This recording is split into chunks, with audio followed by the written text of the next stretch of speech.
little over 30 years after Fillmore left the White House, another president from Buffalo moved in. Few political careers have risen faster than Obama did in the 1880s. In a span of just over 3 years, he went from Mayor Cleveland to Governor Cleveland to President Cleveland.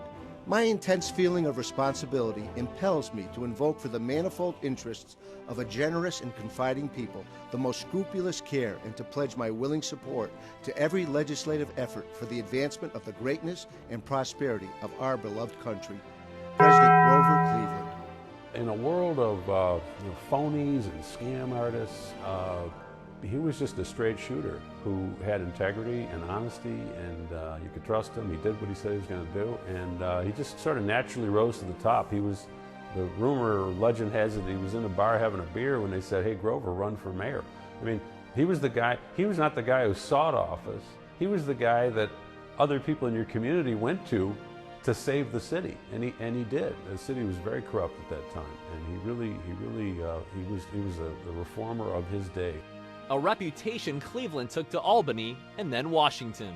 Grover Cleveland, as a matter of fact, as governor of New York, managed to set aside the first state park, that was the Niagara Falls Reserve, followed by the Adirondacks.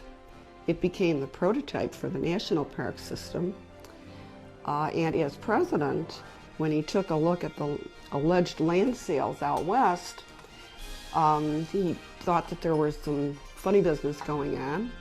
And of course, his reputation was as a scrupulously honest man. And he got back 81 million acres of land that had been fraudulently transferred back into public lands. Something happened in Cleveland's first year in the White House that still hasn't been matched to this day.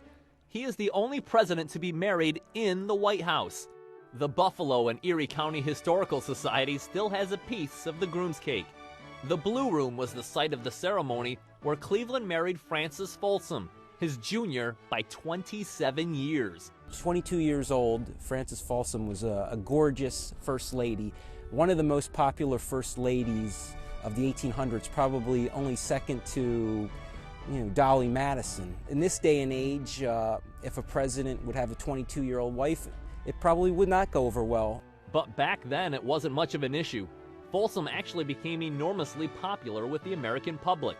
Cleveland's political team, realizing this, put her face on numerous campaign paraphernalia. This is a good location, about the right size for a smaller presidential library, which Grover would have been happy about because he was notoriously stingy in spending government money. And he was a very modest guy, he was a middle-class guy. I don't think he would want a big monument to himself, but I think that as his grandson saw this building, he said, "I think this is about right, or something that, the right size for Grover, big enough to make the point."